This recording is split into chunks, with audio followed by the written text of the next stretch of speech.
This $1.1 trillion bank just made a shocking Bitcoin price prediction that would mean a massive price increase very soon. But there's a reason why I'm very, very interested in this prediction.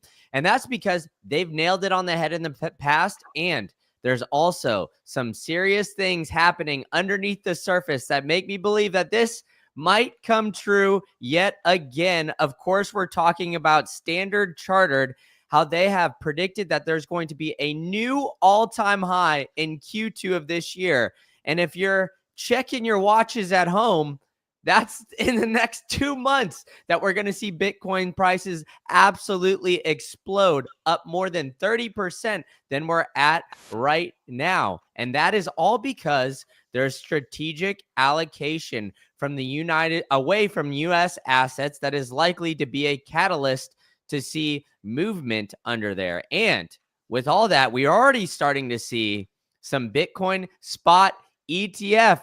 Look at this little spike that we've got going here in this starting in Q2 in April. So it seems like Standard Chartered has at least some information that maybe all of us don't have, because we are seeing a start of a potential big blow off the top. And of course, we've got the legends from the Bitcoin Sports Network with me, Frida and Chris. So Frida and Chris, what do you guys think of this new prediction that we've got going on from Standard Chartered?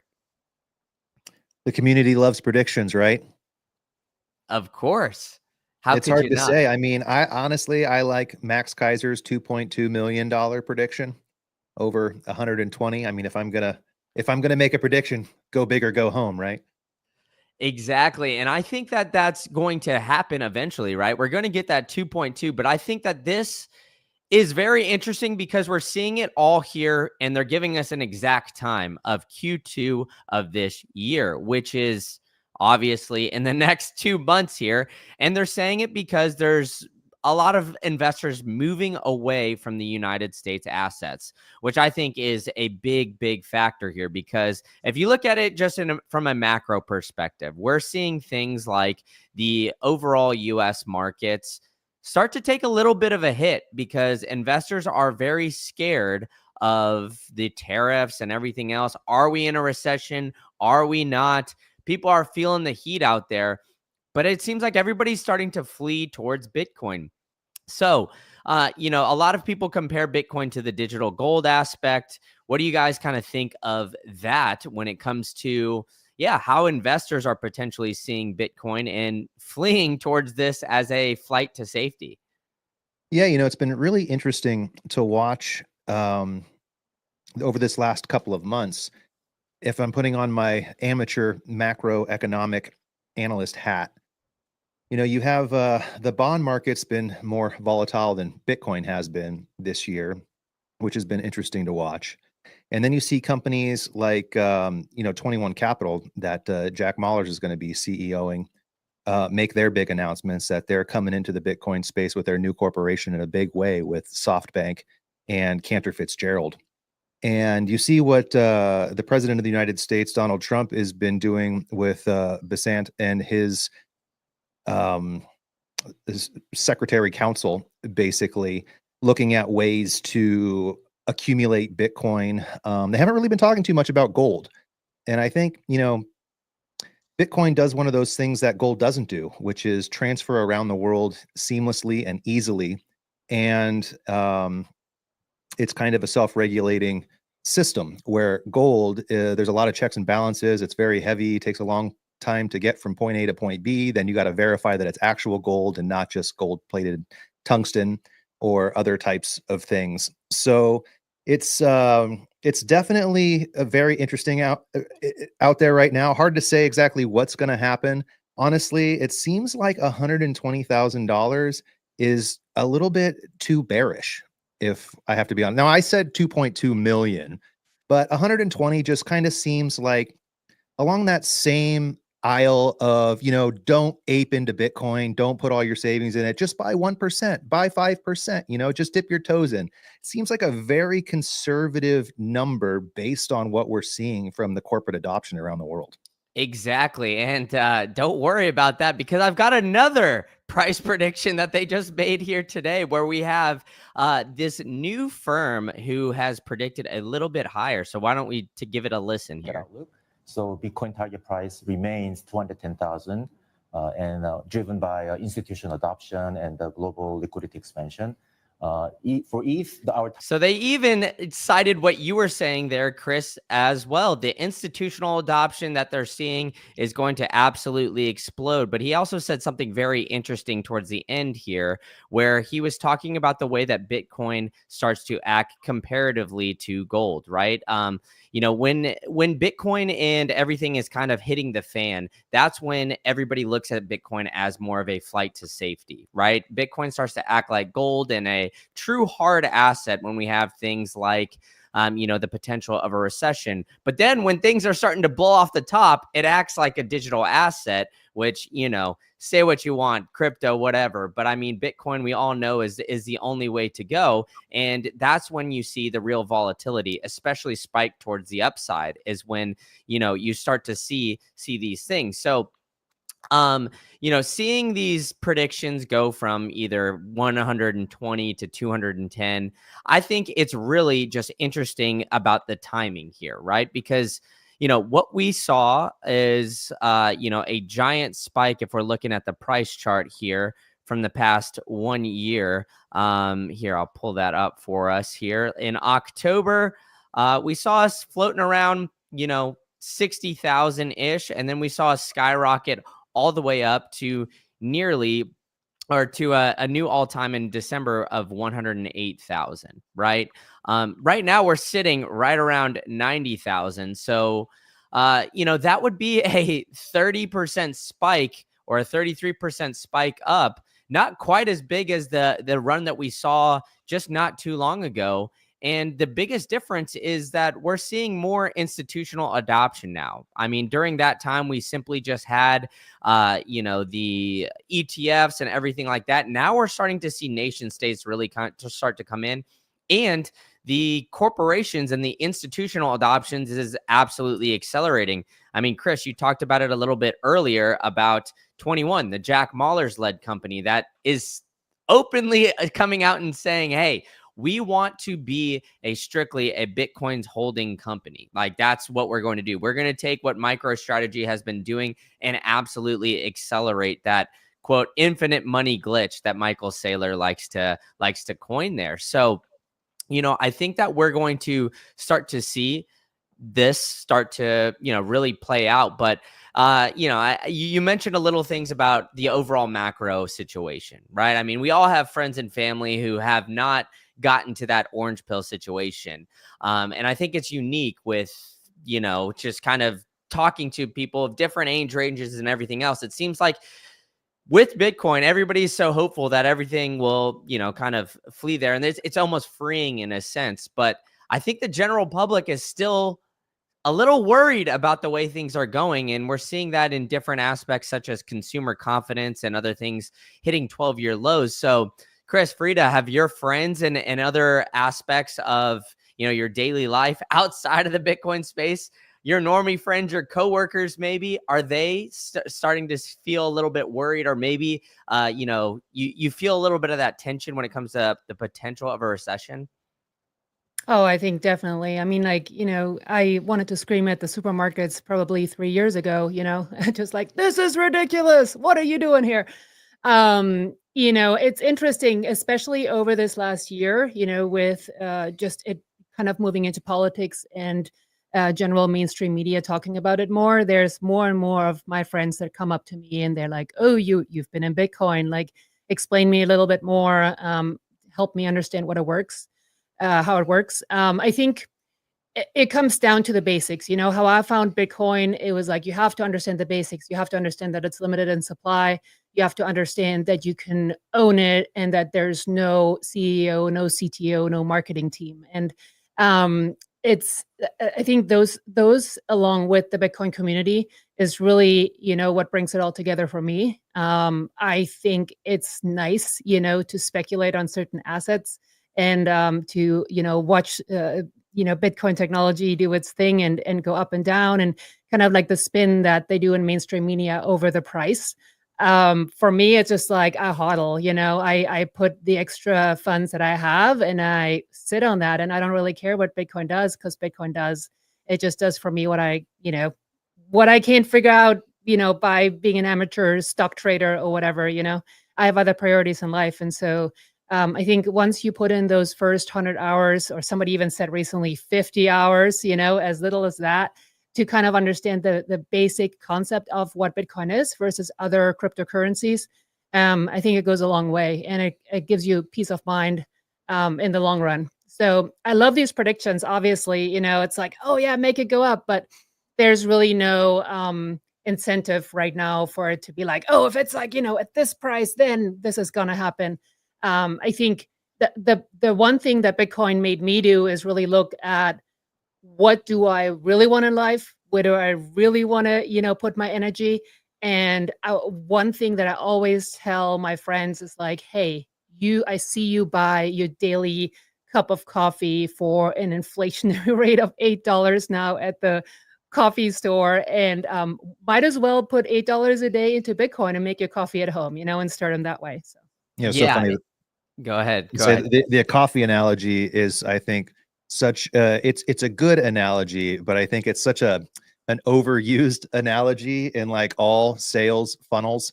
They're always talking about, oh, for a price of coffee a day, you could be getting life insurance, or you could be investing for your future, or you could be, having XYZ, whatever. What I think is a little bit more of a higher concept, or a little bit further down the rabbit hole concept, is, we talk a lot about inflation, but one thing we don't really talk about is how all of these world currencies, all this paper money around the world, it's all pegged to the dollar.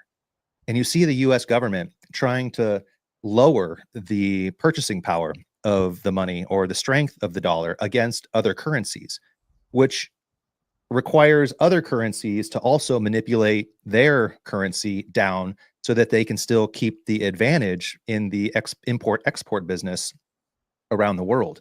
And so when we're looking at all this stuff, you think to yourself, wow, so if my dollar is losing purchasing power, and that's almost baked into the cake now, and everybody is saying the government has a debt problem and there's no way out of it, and tax receipts aren't going to get us there, and AI is not going to be ready to give us this explosion of new growth for several more years, it turns out.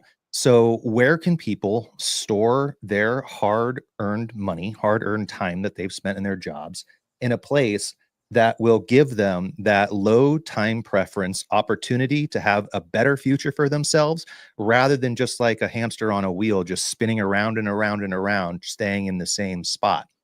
And so, like you said, gold is an option, but if you've ever bought gold and you've ever held it physically, okay, great, it's going up in value, but now you have something that's incredible value just sitting around your house, and most people can't store it properly, which is why banks came into existence in the beginning. Why blacksmiths back in the 1400s used to hold the gold that people had in their own safe versus the people holding it in their safe at their own home, because that's the attack vector. So you have gold and you're like, okay, great, I've made a profit on gold, I want to sell it now. Now you go back to the place where you bought it, and now all of a sudden it's not just, okay, here's an ounce of gold, it weighs this amount, and you're going to give me X amount of dollars because that's the world spot price on it. They can look at it and they can go, well, you got this scratch here, you got this ding here, I can't sell this here. Now, not only are you not making spot, but you're buying it they're buying it from you at a discount, and then they're talking you down so that they have to pay even less for it. So when you go to sell it, it's not necessarily as liquid as anything else, and you can't really verify exactly what price you're going to get for it. Which is why when you look at hard assets like Bitcoin that has a hard cap at 21 million, it's accessible anywhere in the world as long as you have an internet connection. You can, hold the keys in your head, so you don't have to worry about any, if you have a great memory, which I don't, you can hold your passwords in your head, transact over borders and not have to pay any exit taxes or any fees like that. You can really keep the wealth yourself. versus a home, which of course there's a 30-day, 60-day, 90-day escrow period that has to take place, versus a business, which has even up to a 6-month to a year-long escrow period in order for those things to close, versus, anything else like gold that has to be verified to make sure that it's actual gold and not something portraying itself to be gold. Bitcoin is a completely liquid environment. You can hold your wealth in that thing. You can transact with it anywhere in the world, and you can sell in and out of it at any point you want, even on a weekend. It's great. It is the most liquid asset on the planet, right? 24/7, 365. And like you were saying here, right? If you could print money out of the oblivion, which is, look at what we saw here in 2020. I mean, Bitcoiners alike know that we saw, over 40% of that money supply printed in a year period very, very quickly. You don't like to see these really, these kind of spikes when you're devaluing your currency right there. And then, you go to look at the US debt. I mean, if you guys ever have gone to this website, usdebtclock.org, this will make you nauseous if you're just sitting here staring at how quickly this number just continues to go up and up and up. And I think that when I first started looking at this website, the debt per taxpayer was around 200 to 250,000, and now we're already over 300,000. So that thing just keeps on continuing to go up. But I think it's interesting because, like you were saying there, Chris, where a lot of banks and other big money managers have started to see Bitcoin. Frida, you talked a little bit about it earlier. It's like, I don't want to really understand too much about the stock market. I don't want to be a stock trader. I don't want to do all these things. And I think the banks and the traditional financial world is starting to realize this. This is an article from back in 2024 in July, where Standard Chartered was forecasting about Bitcoin's price targets then. And they said, hey, Bitcoin could hit a new all-time high in August and then increase to 100K around the time of the presidential election, which is seemingly what happened because Donald Trump got elected there. And everybody was very optimistic about having a, quote, very crypto-friendly president. But when it comes down to it, right, when you're looking at these different aspects, there's a lot of things that people don't want to really look at the news. I mean, if you see headlines like this, like what we're seeing right now, everybody's been very negative and not very optimistic, right? Tariffs. What the hell is a tariff, right? They're triggering these sharp U.S. economic slowdowns where the chances of a recession jumps to 45%. We have billionaires like Ray Dalio predicting something worse than a recession coming here pretty soon. And there's a lot of fear in the market, but it seems like the only really place where people are very, very optimistic and continue to be optimistic is Bitcoin. And I think that's just simply because of the fundamentals, what they are seeing in these markets, and, just the simple fact that they've realized, hey, it's a fixed supply. We've got a ton of demand. We've got institutions buying up. We've got ETFs that are starting to skyrocket with the fastest growing ETFs in history. And now we're seeing an even more of a spike. And then on top of that, we even have nation states really starting to come on as well. So, with all this, have you guys started to see, I guess, more of a general understanding of, or at least a curiosity towards Bitcoin now that we're seeing just so many more headlines and news and positive bullish news towards the Bitcoin space?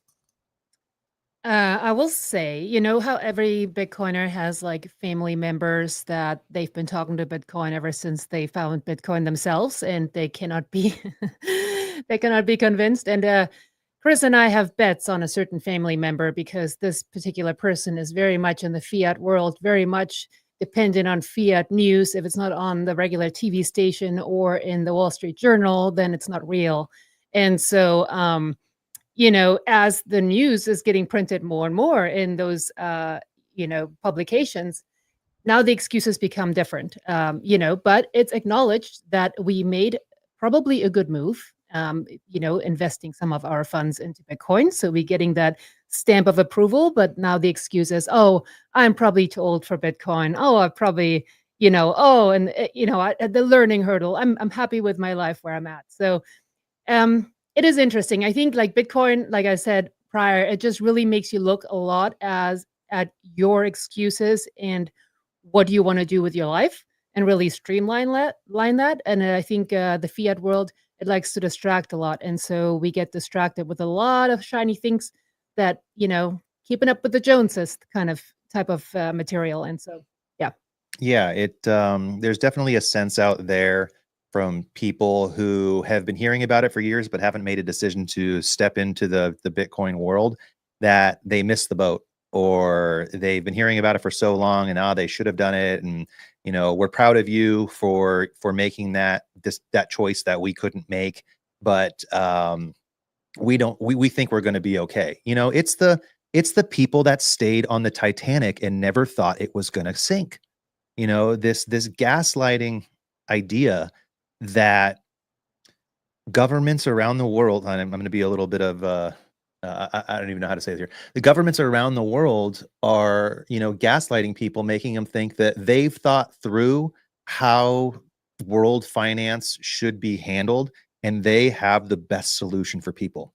And what we found is anybody who has gone down the rabbit hole to really understand how money is created and how it's used and the history of it and what it was and what it is now quickly begins to understand that those with control will try to take full control. And it's up to the individual to take that power back. And the only way you can do that is really through education. So when we talk to people about Bitcoin, it's sometimes very challenging because it is true you need to meet people where they are at on their journey of financial education, which we all know is incredibly lacking here in the United States and around the world.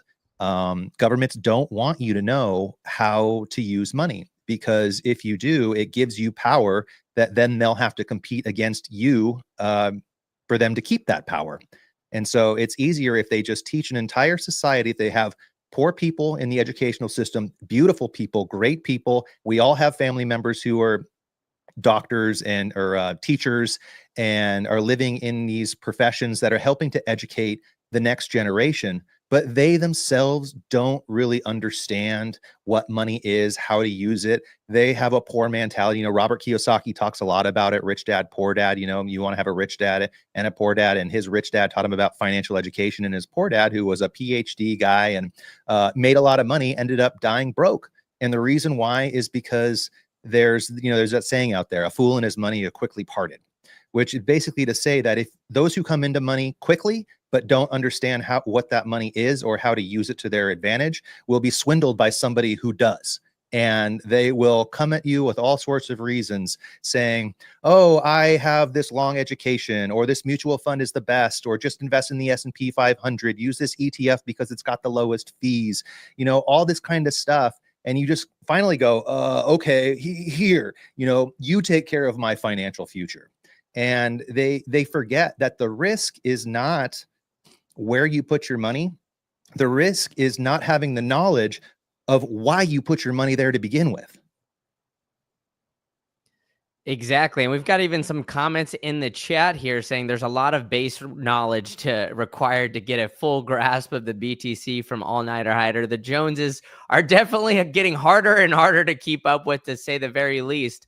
But if you've got somebody that you need to maybe get a little bit of that Bitcoin education, you guys should send them to my live streams, because I'm giving away free sats every single live stream courtesy of the Bitcoin Well. So get you guys Lightning wallets ready. You could sign up today at bitcoinwell.com/greencandle. Everybody always makes fun of me because I say it's / I don't know, // / no idea. Just one of those slash things, green candle. And then you could get Wishing Well tokens every time you buy Bitcoin. These guys are absolute psychopaths. They'll give you Bitcoin every time you buy Bitcoin. So I'm going to give you guys some free sats here. So get your guys Lightning wallets ready as we're flicking this coin on down the well. Boom, 447 sats. This could be generational wealth. This could be the $8 coffees that you guys are talking about and describing here earlier. And I'm giving it to you. All you guys got to do is just show up to the live stream. So make sure you hit that like and that subscribe button. And if you missed out on this opportunity, somebody else scooped up those stats a little bit before you. You could go to bitcoinwell.com/greencandle to get yours today. And Chris and Frida were talking about it earlier. You got to get it in self-custody. You can't be holding through these ETF products. I know we talk about it, the price going up, all these guys buying it. If you guys really believe Bitcoin's going to where it's going, and just like what we're talking about sitting here, you guys need to get your Bitcoin off an exchange. The best way to do that is Bitbox. You could go to bitbox.swiss/greencandle or just use promo code greencandle. You'll get 5% off. You'll get it all here. They've got the best hardware wallet. I've actually got one sitting right next to me as well. And then you could go on down here. They've got a punch plate so you can get your seed phrases all taken care of, because we've got some crazy people out there in this Bitcoin space that, you know, even though we've got people in our lives telling us, hey, we are too late to get to Bitcoin. I am too old to be buying Bitcoin.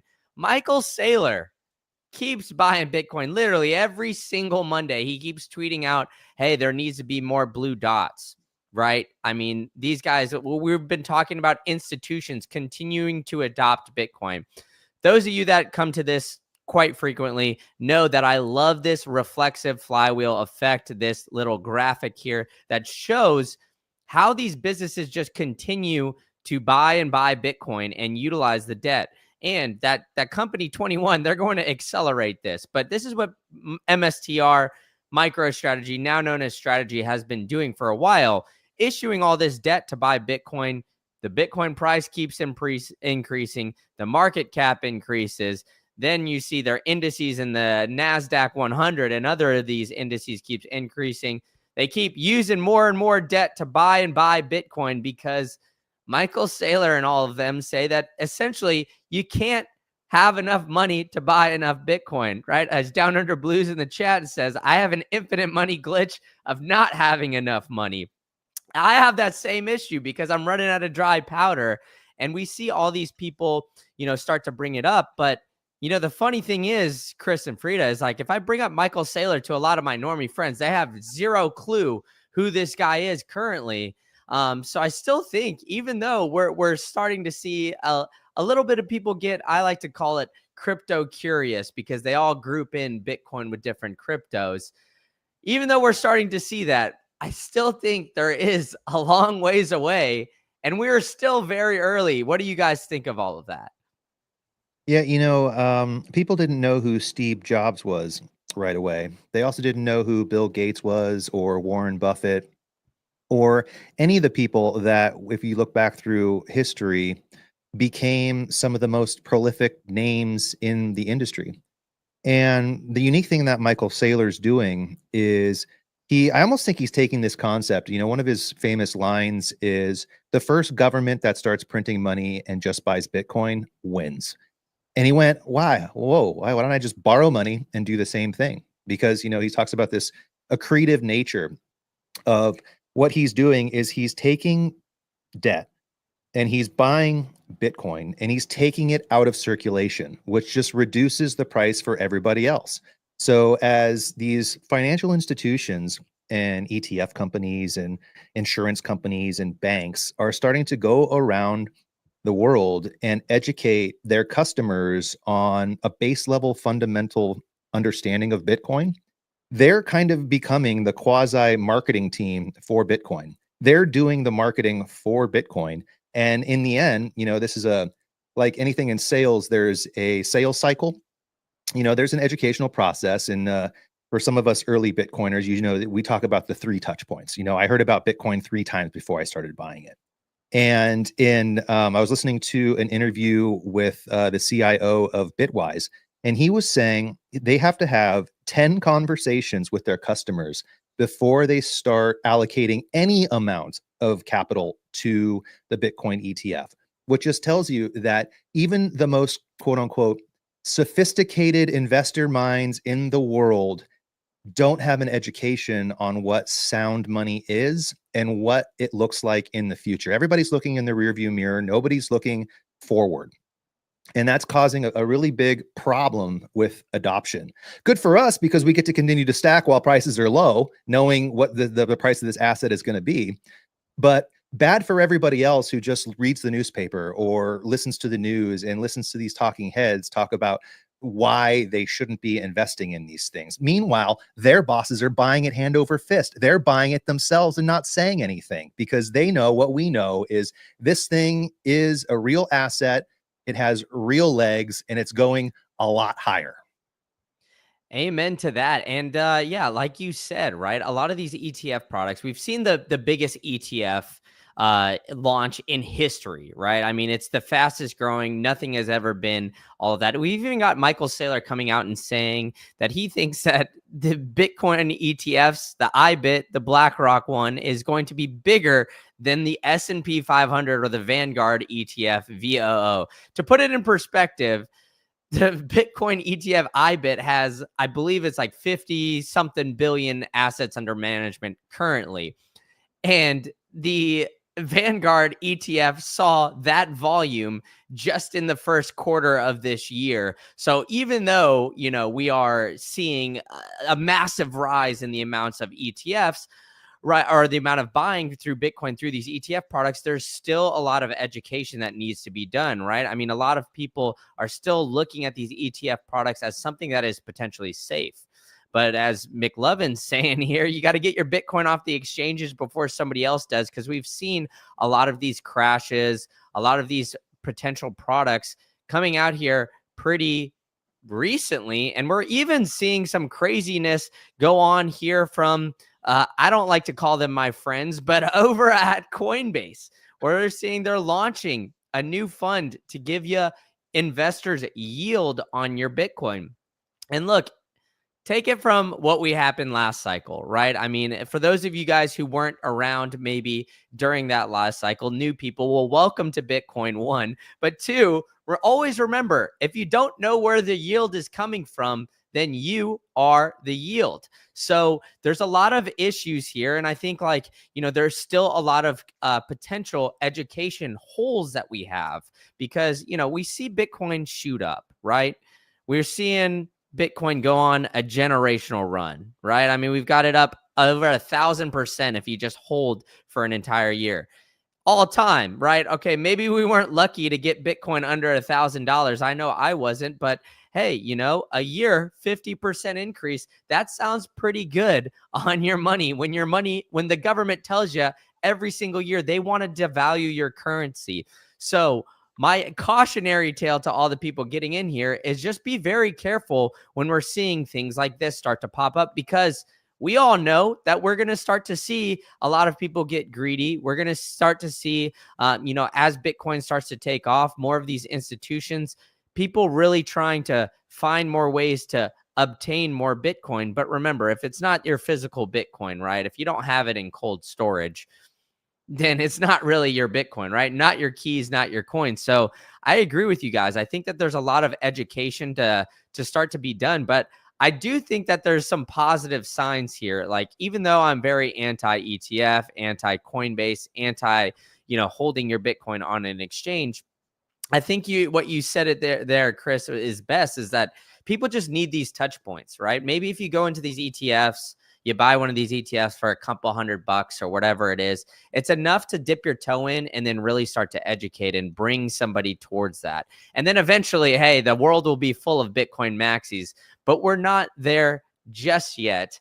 But we are seeing a lot of positive signs and a lot of positive events bringing people together. And of course, that's why I'm loving you guys being here and being able to talk about what you guys got going on here in the next, what is it, next month? Is it?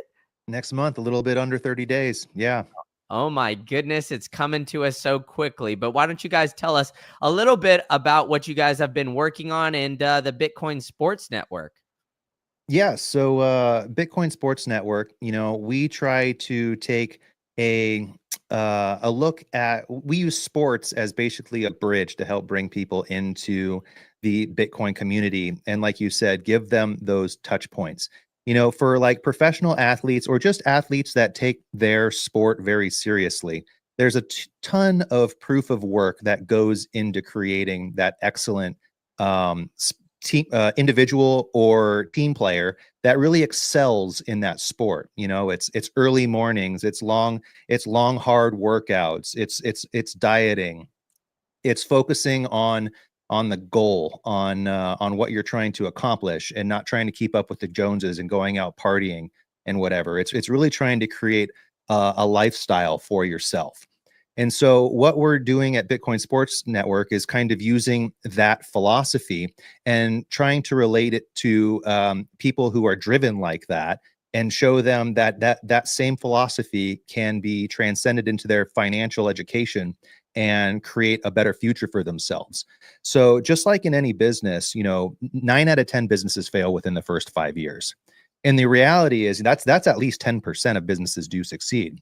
But in professional sports and competitive sports, even in collegiate sports, maybe 1 in 100 will actually go and create something a lot bigger than the sport that they were playing, or become a professional athlete. So that's a 1% drop right there.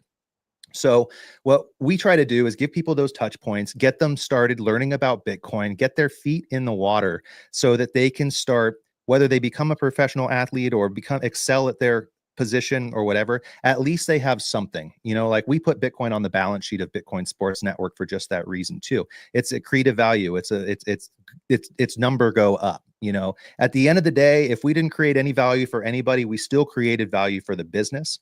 So that's all good stuff. So in Las Vegas, we're throwing 2 events. One of them is the Bitcoin for Corporations kickoff event, which basically sets the whole scene for the Bitcoin conference that's going to be taking place that following day and days from that event. So this is it's not a golf event. It's at the Bali High Clubhouse, and it's going to be basically 300 people, all Bitcoiners, all education based, live music. We're going to have Elvis Presley there. We're going to have close up magic. We're going to have a lot of industry professionals there. I mean, with Bitcoin for Corporations, you know, that's headline sponsored by Strategy B and several other well-knowns like MetaPlanet and some other well-known businesses in the Bitcoin space.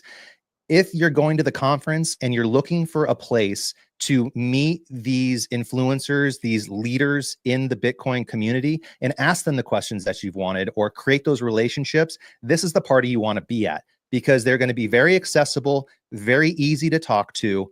You can start your relationship there and carry it out through the rest of the week and through the rest of your life. So that's the kickoff party. And then we have a golf tournament happening right outside the doors, the Bitcoin Golf Championship, which is an incredibly fun event. It's a 2-person team scramble that really brings into focus some of the main concepts of Bitcoin. And we pepper the holes with different special rules that are Bitcoin inspired to help those that don't know about Bitcoin to start having them ask better questions, and also help those who do know Bitcoin really kind of show their proof of work on how well they can navigate the course and the other players on it. It's going to be an amazing time. It's going to be I think we are, you know, Go ahead.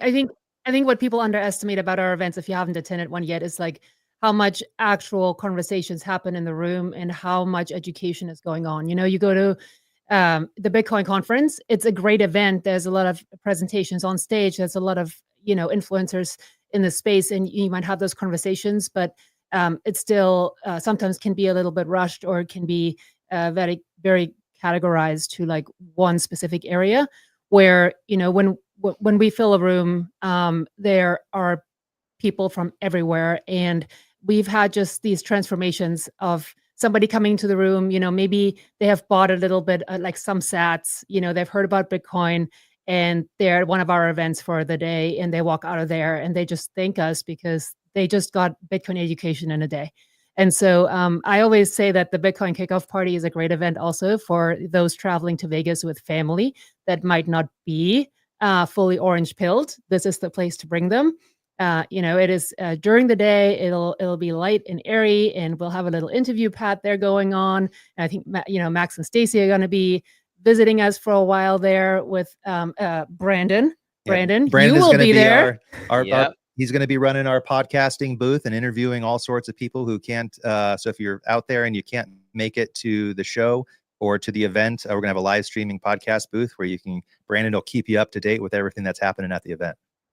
100%. Yeah, you guys should definitely come on down to Vegas. We've got a lot of fun things to do. And I just want to reiterate what Chris and Frida are saying here is that the Bitcoin conference is great, right? But you also want to do a lot of these side events, go hang out with people, go interact, be close up and personal. And this is the event to do that. You could not only play golf if you'd like, maybe we got to watch out for some of those Bitcoiners hitting some wild shots and off the driveways. But I'm definitely looking forward to it and to interact with you guys and hang out with everybody too. So come on down. I put the link here in the live chat, but I'll also put it in the description below.